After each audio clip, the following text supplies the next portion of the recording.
வணக்கம் மக்களே, நான் உங்க Gokul. Iran versus America, Israel இந்த போர் பதற்றம் என்பது ஒவ்வொரு நாளைக்கும் பயங்கரமா நீடிச்சுக்கிட்டே போயிட்டே இருக்கு. உண்மையாவே இப்ப அமெரிக்காவில் இருக்கக்கூடிய டொனால்டு ட்ரம்ப் அவர்களுக்கு இந்த செய்தி வந்து பயங்கர அதிர்ச்சியாக இருக்கும்ன்றதுல வந்து மாற்றுக்கருத்தே கிடையாதுங்க. ஏன்னா ஐஆர்ஜிசி ஈரான் வந்து இப்ப சரியான ஒரு சம்பவத்தை வந்து செஞ்சு வச்சிருக்கு. ஏன்னா அமெரிக்கா அப்படின்னு நம்ம சொன்னாலே அவங்களுடைய அந்த ஏர்ஃபோர்ஸ் தான் நம்மளுக்கு வந்து ஞாபகத்துக்கு வரும். ஏன்னா அமெரிக்கா இந்த ராணுவ பலத்திலேயே ஏர்ஃபோர்ஸ்ல தான் ரொம்ப சிறந்து விளங்கி இருக்குது. ஸோ அவங்க இதுக்கு முன்னாடி அமெரிக்காவுடைய முன்னாடி ஹிஸ்டரியெல்லாம் எடுத்து பார்த்தோம்னா அவங்களுடைய ஏர்ஃபோர்ஸ் தான் அந்த அளவுக்கு வந்து பேசியிருக்கோம். அந்த சண்டை அந்த போர்ன்னு வரும்போது இந்த ஹிரோஷிமா நாகசாகி மேல கூட இந்த அணுகுண்டு போடும்போது கூட அவங்களுடைய ஏர்ஃபோர்ஸ் வந்து அந்த அளவுக்கு பேசப்பட்டு வந்துட்டு இருந்தது. அப்பேற்பட்ட சக்தி இருக்கக்கூடிய அமெரிக்காவுடைய ஏர்ஃபோர்ஸையே ஒரு ஆட்டம் காண வச்சிருக்காங்க ஈரான். என்ன நடந்திருக்குன்னா அமெரிக்காவுடைய இந்த போர் விமானம் ஏர்கிராஃப்ட் இருக்கு பாத்தீங்களா, அந்த போர் விமானத்தை ரெண்டுத்த வந்து அடிச்சு துவம்சம் பண்ணிருக்குங்க ஈரானு. 2 போர் விமானங்கள் வந்து ரீசெண்டா ஈரான்குள்ள வந்து போயிருக்கு. ஸோ ஈரான் கிட்ட வந்து எந்த ஒரு டிஃபென்ஸ் சிஸ்டமும் கிடையாது. அவங்களுடைய ரேடார்கள் ஏகப்பட்ட இந்த இன்டெலிஜென்ஸ் சம்பந்தப்பட்டிருக்கக்கூடிய மொத்த எக்யூப்மெண்ட்ஸும் நம்ம வந்து அழிச்சிட்டோம். அதனால ஈரான்குள்ள நம்ம வந்து தைரியமா பறக்கலாம் அப்படின்ட்டு அமெரிக்காவுடைய 2 போர் விமானங்கள் வந்து உள்ள போயிருக்கு. ஆனா அப்படி 2 போர் விமானங்களுக்கு வந்து வச்சிருக்கு பாருங்க ஈரான் செக். ஆனா அந்த போர் விமானங்களை வந்து எப்படி டிடெக்ட் பண்ணப்பட்டதாக ஈரான் சைட்ல இருந்து சொல்லப்பட்டு வந்துகிட்டு இருக்கு. போர் விமானங்களுடைய ஹீட் இருக்கு பாத்தீங்களா, அந்த ஹீட் வேவ்ஸை வச்சு அதை வந்து ட்ராக் பண்ணி துல்லிய தாக்குதல் மிசைல் அட்டாக் பண்ணி ஸ்ட்ரைக் ஈகிள் அப்படின்ட்டு இருக்கக்கூடிய ரொம்ப சூப்பரா செயல்படக்கூடிய ஏர்கிராஃப்ட் வேற சொல்லப்பட்டு வந்துகிட்டு இருக்கு. அப்பேற்பட்டு இருக்கக்கூடிய விமானங்கள் வந்து ஈரான் வந்து அடிச்சு துவம்சம் பண்ணிருக்காங்க. அதுல மொத்தமே 3 நபர்கள் வந்து இருந்திருக்காங்க. அதுல வந்து 2 பேரை வந்து அமெரிக்கா வீரர்கள் வந்து மீட்டுட்டு இருக்காங்க. ஒரு நபர் வந்து இப்போ ஈரான்குள்ள வந்து சிக்கி இருக்காரு அப்படின்னு சொல்லப்பட்டு வந்துகிட்டு இருக்கு. அவர் வந்து உயிரோட இருக்காரா இல்லையான்னு தெரியல. பட் ஈரான் வந்து இப்போ அவங்களுடைய மக்களுக்கு வந்து சில அறிவிப்புகளை வந்து விட்டுட்டாங்க. இந்த மாதிரி அந்த அமெரிக்காவுடைய சோல்ஜரை வந்து பிடிச்சி தந்தீங்கன்னா கிட்டத்தட்ட 50 லட்சத்துக்கும் மேற்பட்டு இருக்கக்கூடிய காசை வந்து உங்களுக்கு நாங்க வந்து தருவோம் அப்படின்ட்டு அவங்க ரீசெண்டா ஒரு நியூஸை வந்து பிரேக்கிங் பண்ணியிருக்காங்க. இவ்வளவு நடந்த பிறகு அமெரிக்காவுடைய இன்னொரு போர் விமானம் போயிட்டு அவங்களை போயிட்டு மீட் எடுப்போம் அப்படின்ட்டு A-10 தண்டர்போல்ட் 2 அப்படின்ட்டு சொல்லப்படக்கூடிய இன்னொரு ஏர்கிராஃப்ட். இந்த ஏர்கிராஃப்டும் ரொம்ப சக்தி வாய்ந்த ஒரு ஏர்கிராஃப்ட் அமெரிக்காவை பொறுத்த வரைக்கும். அந்த ஏர்கிராஃப்ட் வந்து உள்ள போகுது. திருப்பியும் ஈரான் என்ன பண்ணுதுன்னா இந்த ஏர்கிராஃப்டை வந்து ரொம்ப பயங்கரமா அடிச்சிருக்குங்க. ஸோ அந்த ஏர்கிராஃப்டும் துண்டா காணும் துணியா காணும்னு திரும்பி வந்துகிட்டு இருக்கு. இப்படி இருக்கும்போது ஒரு அமெரிக்கன் சோல்ஜர் வந்து இப்போ ஈரான்குள்ள வந்து சிக்கி இருக்காரு. அவரை வந்து பிடிப்பதற்கான செயல்முறைகளை தான் இப்போ வந்து ஈரான் வந்து அடுத்தடுத்து பண்ணிக்கிட்டு இருக்கு. ஏன்னா அந்த அமெரிக்காவுடைய சோல்ஜர் மட்டும் கையில வந்து சிக்கினாருன்னு வைங்களேன், அவரை வச்சு நெக்லிஷியேட் பண்ணுவாங்க. இந்த போரை வந்து முடிவுக்கு கொண்டு வாங்க, இல்லையானா இவரை வந்து நாங்க கொண்டுடுவோம் அப்படின்ட்டு நெக்லிஷியேஷன் வந்து போகும். அப்பதான் இந்த போருக்கு வந்து ஒரு முடிவுக்கு வரும் அப்படின்ட்டு ஒரு சில இந்த போர் சம்பந்தப்பட்டு இருக்கக்கூடிய ஜேர்னலிஸ்ட் இருப்பாங்க இல்லையா, அவங்க இதை பத்தி இப்படியெல்லாம் பேசிட்டு வராங்க. இதை தாண்டி இன்னும் அமெரிக்காவுக்கு வந்து செமையான அடி ஊந்திருக்கு அப்படின்ட்டு சொல்லப்பட்டு வந்துகிட்டு இருக்கு. யுஏஇல இருக்கக்கூடிய அமெரிக்காவுடைய ஒரு பேஸ் இருக்குங்க, ஆர்மி பேஸ். அந்த இடத்துல ஈரான் வந்து மிசைல் அட்டாக் வந்து நடத்திருக்கு. அந்த மிசைல் அட்டாக்ல வந்து அமெரிக்கா சொன்னாங்க அங்கெல்லாம் ஒண்ணுமே நடக்கல, ஜஸ்ட் ஒரு தாக்குதல் நடந்திருக்கு அப்படின்ற மாதிரி சொல்லியிருந்தாங்க. பட் ஈரான் வந்து இன்னைக்கு அது சம்பந்தப்பட்டிருக்கக்கூடிய ஒரு புகைப்படத்தை வந்து வெளியே விட்டுருக்காங்க. பாத்தீங்களா இன்ஃப்ராஸ்ட்ரக்சர் எந்த அளவுக்கு பாதிக்கப்பட்டிருக்கு. அதுல இன்னொரு சம்பவம் வந்து பேசப்பட்டு வந்துகிட்டு இருக்கு. என்னன்னு பார்த்தோம்னா, அதாவது அமெரிக்காவுடைய டிஃபென்ஸ் சிஸ்டம் தாட் அப்படின்ற ஒரு டிஃபென்ஸ் சிஸ்டம் இருக்கு. பலஸ்டிக் மிசைல்ஸே போட்டு அடிக்கக்கூடிய ஒரு துல்லிய தன்மை கொண்டு இருக்கக்கூடியதுதான் இந்த தாட் அப்படிங்கிற இந்த எக்யூப்மெண்ட். அதோடைய ரேடாரே அடிபட்டிருக்கு ஈரானுடைய தாக்குதல்ல. அப்ப பாத்துக்கோங்க எந்த அளவுக்கு ஈரானுடைய மிசைல்ஸ் வந்து சக்தி வாய்ந்ததாக இருக்கு அப்படின்ட்டு சொல்லப்பட்டு வந்துகிட்டு இருக்குங்க. ஏன்னா தாட்ன்றது வந்து இப்போ இந்த அயன் டோம்க விட இன்னும் அப்கிரேடான ஒரு டிஃபென்ஸ் சிஸ்டம். உள்ள ஏதாச்சும் ஒரு மிசைல்ஸ் வந்ததுன்னா கூடிய சீக்கிரத்துல அது ரேடார்ல டிடெக்ட் ஆகி ட்ராக் பண்ணி போயிட்டு அந்த மிசைல் போயிட்டு பலஸ்டிக் மிசைல் வந்தாலே போய் அடிக்கும். பலஸ்டிக் மிசைல்னா ஒரு ஜஸ்ட் ஃபிராக்ஷன் ஆஃப் செகண்ட்ஸ்ல வந்து அடிக்கும். அப்பேற்பட்டு இருக்கக்கூடிய அந்த தாட் அப்படிங்கிற அந்த டிஃபென்ஸ் சிஸ்டமோடைய ரேடாரே வந்து ஈரானுடைய மிசைல் வந்து தாக்கி இருக்குன்னா இது வந்து உண்மையே அதிர்ச்சி அடைய வைக்குதுங்க. இதை தாண்டி இன்னும் நிறைய சம்பவங்கள் நடந்திருக்கு. அமெரிக்காவுக்கு ஹெல்ப் பண்றதுக்கு உக்ரைனுடைய சோல்ஜர்ஸ் வந்து ஒரு சிலர் வந்து மிடில் ஈஸ்ட்ல வந்து இருந்துகிட்டு இருக்காங்க, அமெரிக்காவுடைய சோல்ஜர்ஸ் கூட அப்படின்ற ஒரு நியூஸ் வந்து ஸ்ப்ரெட் ஆயிட்டு இருக்கு.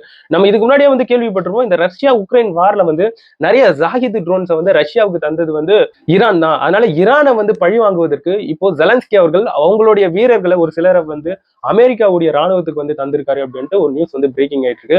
இந்த மாதிரி உக்ரைன் சோல்ஜர்ஸ் அமெரிக்கன் சோல்ஜர்ஸ் கூட சேர்ந்துக்கிட்டு ஈரானை எதிர்த்து சண்டை போட்டுட்டு இருக்கும்போது ஈரான் வந்து ஒரு ஸ்டேட்மெண்ட் வர்றாங்க, உக்ரைன் வீரர்களும் நாங்க வந்து கொண்டுட்டோம் அப்படின்ட்டு சில செய்திகளை வந்து இப்ப ஈரான் வந்து வெளிப்படுத்தி இருக்குங்க. நாட்டுல நீங்க வந்து கால் வச்சிட்டீங்கன்னாவே அமெரிக்க ராணுவ வீரர்கள் சொல்றாங்க, எங்களுடைய நாட்டுல நீங்க கால் வச்சீங்கன்னாவே உங்களுடைய கால் திரும்பி போகாது, நாங்க உங்களை வந்து கண்டிப்பா சவப்பெட்டியில அடைச்சிருவோம் கொண்டுடுவோம் அப்படின்ற மாதிரியான விஷயங்களை வந்து ஈரான் வந்து அமெரிக்காவை எதிர்த்து பயங்கரமா பேசி இருந்தது. இப்போ வரைக்கும் அப்படிதான் பேசிக்கிட்டு இருக்கு. ஏன்னா உலக நாடுகள்லயே மிக வல்லரசு சக்தி வாய்ந்த நாடு அமெரிக்கா. அந்த நாட்டை கொஞ்சம் கூட ஈரான் வந்து மதிக்கவே இல்லைங்க. எந்த அளவுக்கு போட்டு பேசுறமோ அந்த அளவுக்கு வந்து பேசி வச்சிருக்கு. அதற்கேற்பவாறு அமெரிக்காவும் ஈரானை வந்து எந்த அளவுக்கு வச்சு செய்யணுமோ அந்த அளவுக்கு வச்சு செஞ்சுக்கிட்டு இருக்கு. பட் ஈரான் வந்து அடங்கின பாடு கிடையாது. அமெரிக்காவை வந்து எதிர்த்து பேசிக்கிட்டே தான் இருக்கு. பட் அமெரிக்கா போலன்னு பொழந்துக்கிட்டு தான் இருக்கு. இது இந்த மாதிரி ஒரு பக்கம் போய்கிட்டு இருக்கா. இன்னொரு பக்கம் இந்த B1 பிரிட்ஜ் வந்து ஈரான்ல வந்து தகர்க்கப்பட்டது இல்லையா, அமெரிக்காவுடைய மிசைல் அடிச்சு. இதற்கு வந்து அமெரிக்கா சார்ந்து என்ன சொல்லியிருக்காங்கன்னா, இந்த மாதிரி அவங்க வந்து சிவிலியன் பர்பஸ்க்காக ஈரான் வந்து அந்த B1 பிரிட்ஜை வந்து யூஸ் பண்ணலங்க. அந்த B1 பிரிட்ஜ்ல வந்து இந்த ஜாஹித் ட்ரோன்ஸ் இருக்கு பாத்தீங்களா, இந்த மிடில் ஈஸ்ட வந்து அடிப்பதற்கான ஜாஹித் ட்ரோன்ஸை வந்து கொண்டு போவதற்கான ஒரு போக்குவரத்து தளமாக அத B1 பிரிட்ஜை வந்து யூஸ் பண்ணிட்டு இருக்காங்க. அதனாலதான் நாங்க வந்து அந்த B1 பிரிட்ஜ் மேல வந்து மிசைல் அட்டாக் பண்ணோம், நாங்க வந்து சிவிலியன்ஸ் மேல பண்ணல அப்படின்ட்டு அமெரிக்கா வந்து இதை வந்து வேற மாதிரியா மாத்திட்டு இருக்காங்க. இந்த மாதிரி அமெரிக்கா சொல்லுதா. இன்னொரு பக்கம் ஈரான் வந்து என்ன சொல்றாங்கன்னா, அமெரிக்கா கொஞ்சமாச்சும் உனக்கு மனசாட்சி இருக்கா, உனக்கு பிரச்சனைன்னு சொல்லும்போது எங்களுடைய ராணுவத்தை அடிக்கணும், எங்களுடைய ராணுவம் சம்பந்தப்பட்டிருக்கக்கூடிய தளங்களை அடிக்கணும், அதை விட்டுட்டு எங்களுடைய யூனிவர்சிட்டி அடிச்சுக்கிட்டு இருக்க, ஸ்கூல்ஸ் அடிச்சுக்கிட்டு இருக்க, இந்த மெடிக்கல் இன்ஃப்ராஸ்ட்ரக்சர் இருக்கு பாத்தீங்களா, இதெல்லாம் அடிச்சுக்கிட்டு இருக்க, உனக்கெல்லாம் மனசாட்சி இருக்கா? இந்த மெடிக்கல் இன்ஃப்ராஸ்ட்ரக்சர் அடிக்கிறது இந்த உலக அளவில் இருக்கக்கூடிய இந்த மெடிக்கல் சார்ந்து இருக்கக்கூடிய அந்த நிபுணர்கள், அந்த டாக்டர்ஸ் அவங்க எல்லாம் இருப்பாங்க இல்லையா, அவங்க எல்லாம் உங்களை வந்து கண்டிப்பா ஒரு கோப முகத்தோட பாத்துக்கிட்டு இருக்காங்க அப்படின்ற ஒரு ஸ்டேட்மெண்ட் இப்ப ஈரான் வந்து விட்டுருக்குங்க.